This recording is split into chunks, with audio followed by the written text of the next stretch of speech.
water is a big part of the summer. It's a huge problem. We need to get people into classes.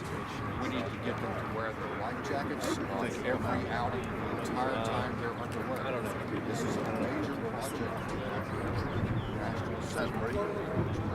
Okay.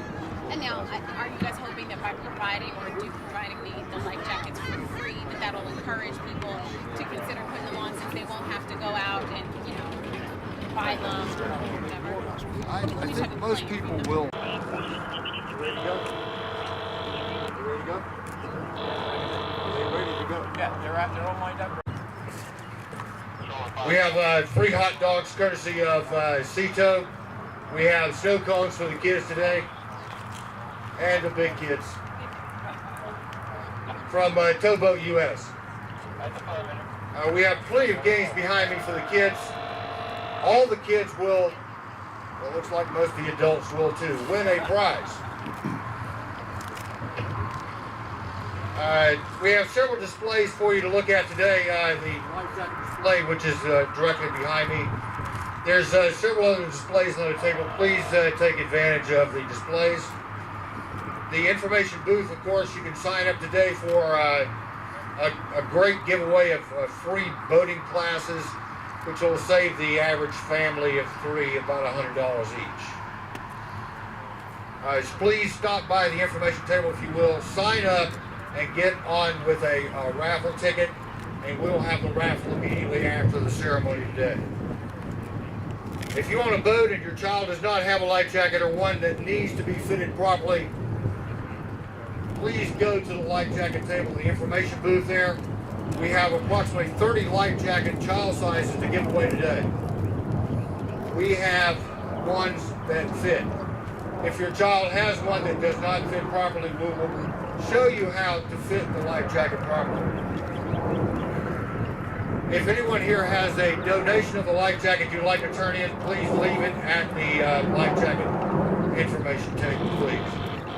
We have several speakers today to talk about Boat Safe, Boat Smart, and the life jacket campaign, Wear It.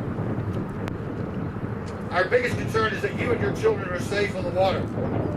The U.S. Coast Guard estimates that we could have saved approximately 80% of all drowning victims if they would have been wearing their life jacket when the mishap occurred. As a boat operator, you are in command and responsible for the safety of your family, your guests, but accidents can and do happen at terrifying speed on the water. There's rarely time to reach for a life jacket. Do not leave your life jackets in a locker. Remove them, have them out, available to your family and guests. Please take them out of the plastic bag. Better yet, have them put the life jacket on. Display behind me, there's several different types of life jackets that makes a fun day on the water instead of the bulky old type that we've always used. There'll be a drawing just after the speakers for several great prizes. As I said before, you need to get a ticket for the raffle. Please sign up at the information table and take your ticket. Ladies and gentlemen, I have the great honor of introducing our first speaker, Master Deputy Mike Dean of the York County Sheriff's Office. Thank you. Good morning.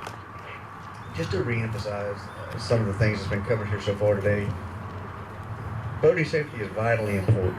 Okay, there's no such thing as a boating accident that wasn't preventable. Just stay safe, stay aware, stay sober, and be aware of what's going on around you at all times. We've got a lot of great booths set up for today. You check out all the great information. Take a boating safety class. Make sure that your family, your children, make sure they're properly secured in their life vest fits, and that they are serviceable. It's one of those things, you never know when you're going to need it, but it's not a matter of if, it's going to be a matter of when. So please make sure boating safety is paramount when you're on the water. We have a few boats that we're going to take a look at today. We actually have on the water right now, law enforcement and fire alike. One of the boats we have is from the York County Sheriff's Office. We also have Gaston County on the water today. We've got the Charlotte Mecklenburg Boat Patrol out, South Carolina Department of Natural Resources, the North Carolina Wildlife and Natural Resources, the fire boat from Charlotte, Station 38, Sea-Tow and Boat US, just a tow boat, and the U.S. Coast Guard Auxiliary boat is out today. A lot of folks, they're out on the water and they think they're safe, but if you have a question, just ask. You know, that's why they're there. They're full of great information.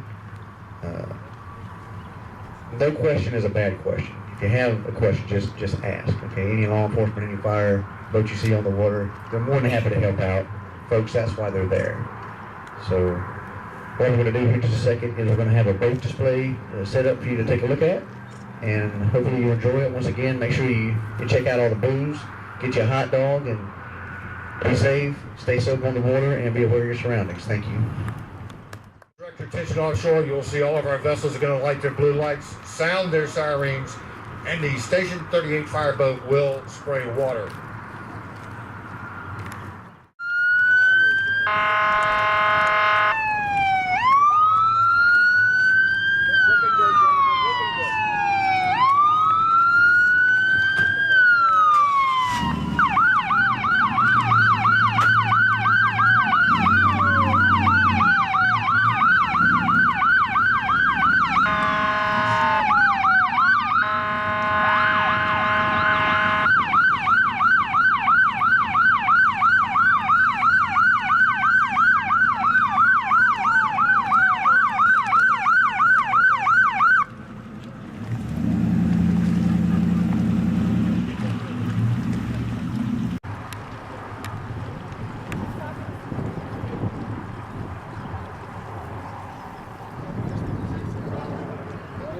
Our next speaker is Mr.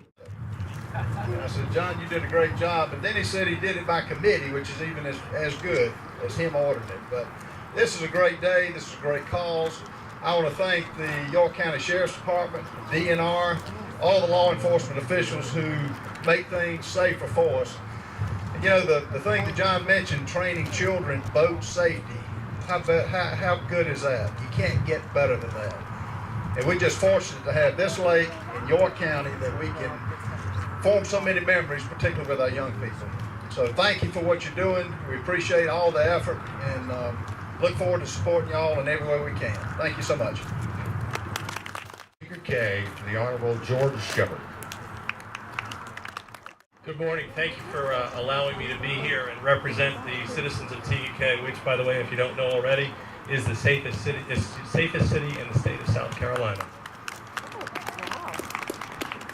Which, if you think about it, it's pretty amazing that 3 cities in the county of York are also members in the top 40 of the safest cities in the state.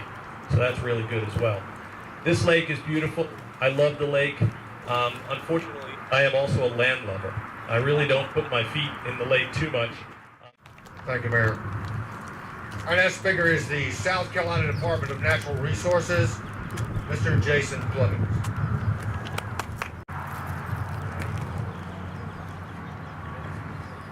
Thank y'all. Good morning.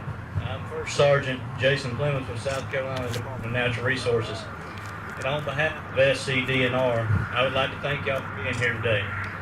Boater safety is important and a top priority, important concern and a top priority for SCDNR. The state of South Carolina has an abundance of water resources, with 8,000 miles of river and 460,000 acres of lakes and 3,000 miles of coastline. Whether it's fishing, water skiing, hunting, or even pleasure boating, these resources are used every day by thousands of people in our Palmetto State. Safety in our South Carolina waterways is responsibility of every and all boaters. Thank you, Mr. Clemens. Our next speaker is the North Carolina Wildlife and Marine Resources Commission, Mr. Kyle Young. Good morning, everyone. I'm also Young with the North Carolina Wildlife Resources Commission. As a North Carolina wildlife officer, my mission on the water is to conserve wildlife resources, promote safe, responsible boating, and to provide public safety. One method that North Carolina wildlife officers will use to promote boating safety this season is courtesy pre-launch boat safety inspections at public access areas. At these pre-launch inspections, the boating public will have the opportunity for wildlife officers to inspect the safety equipment on their vessels to ensure that the equipment is accessible, in good working condition, and satisfies state law. Pre-launch inspections also create an excellent opportunity for boaters to ask wildlife officers any questions they might have regarding boating laws and regulations. Thank you, Mr. Young. Our next speaker is Mr. Robert White of Safe Kids, York County. Good morning. How's everybody? What a beautiful day. I'm not going to let Mr. Brindle take all the credit for this, but it's glad to be here for something recent that is very important, and that's safety. Maybe they're trying to tell me something. I'm trying to keep it short. On behalf of Piedmont Medical Center EMS, Safe Kids York County, it is my pleasure to be here discussing safety. Not only water safety, but many different variables. You are the key to success of our children. You got to keep them safe in many different capacities. Yes, we're going to talk about water safety today because that is hugely important to our children. Summertime is here. The waterways are beautiful. The weather is fantastic. And we got to make sure everybody wears that flotation device. Ladies and gentlemen, our next speaker goes along with the York County Safe Kids, and that's Safe Kids of South Carolina, Mr. Jeffrey Allen.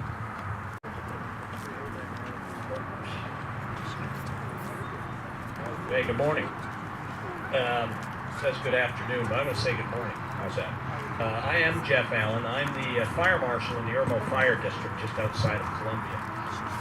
As a law enforcement officer who works for a fire department with a large recreational lake and river in our jurisdiction, over the last 20 years, I've witnessed the results of both proper and improper behavior on the waterways.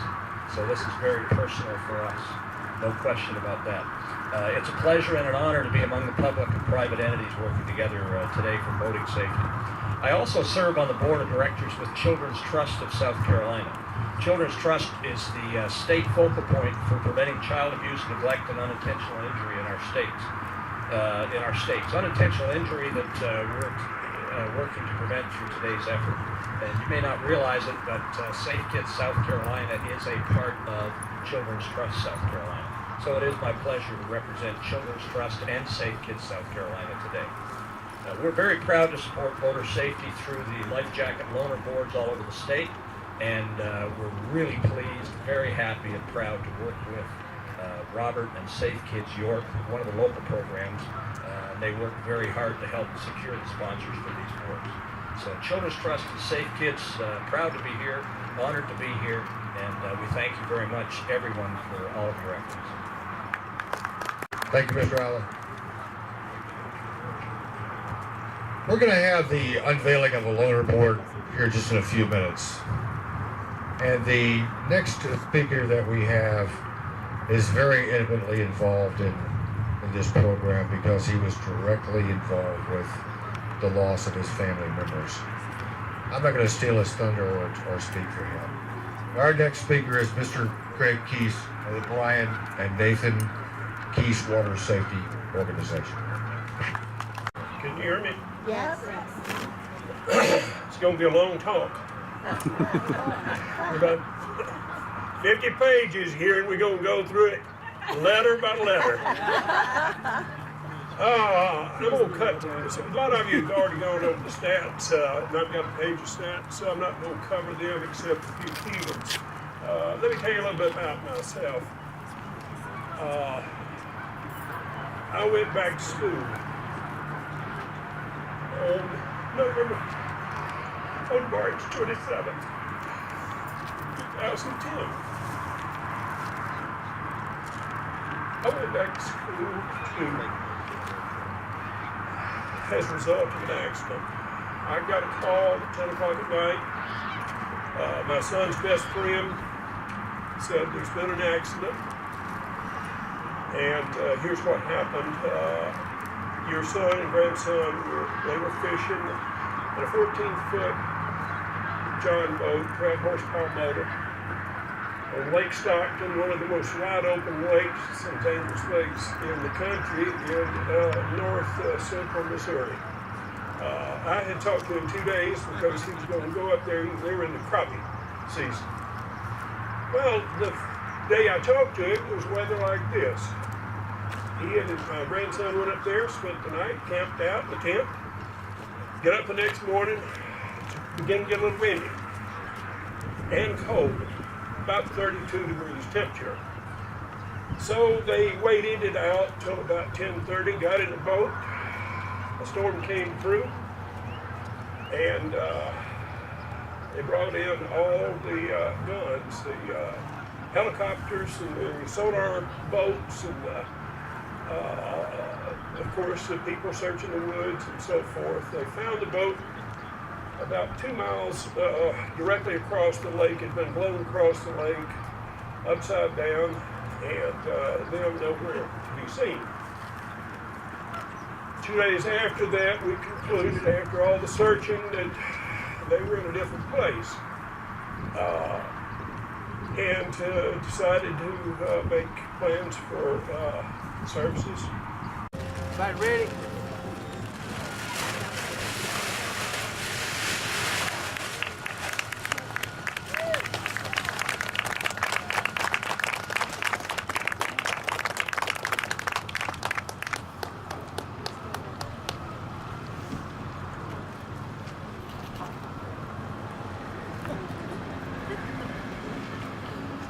These jackets will be monitored on a regular basis by a number of people.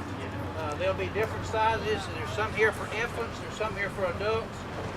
We ask that people will use them, take them on the lake. When they get done, bring them back and to be used by someone else. Again, it's important to fit the children, particularly with the jackets, especially children that are small weight, put the crotch strap underneath them so that the jacket will not come off.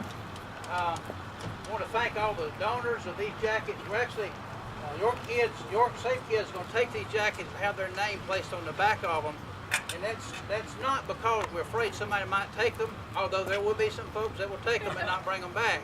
The fact of the matter is our law enforcement officers, DNR, North Carolina Wildlife, Lake Mecklenburg, Gaston, York County Lake Patrol, if they find a child wearing one of these York Safe Kids jackets, they're going to get a ticket.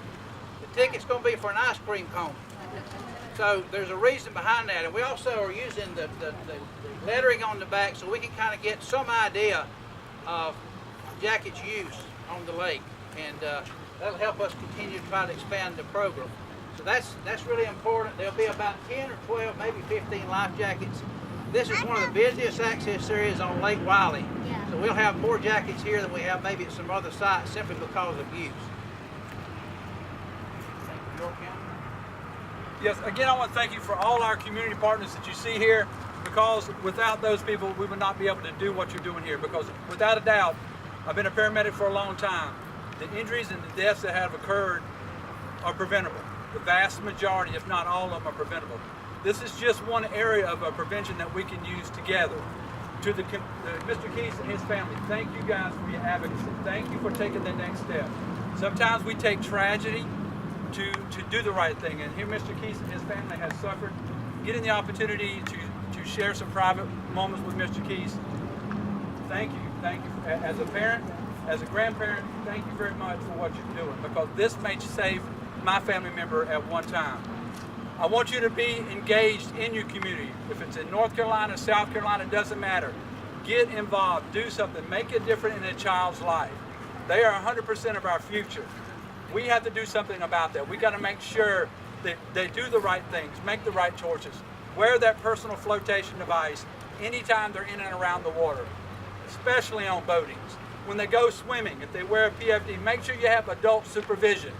And adult supervision is somebody not just there, is physically taking the time to watch those children in the water.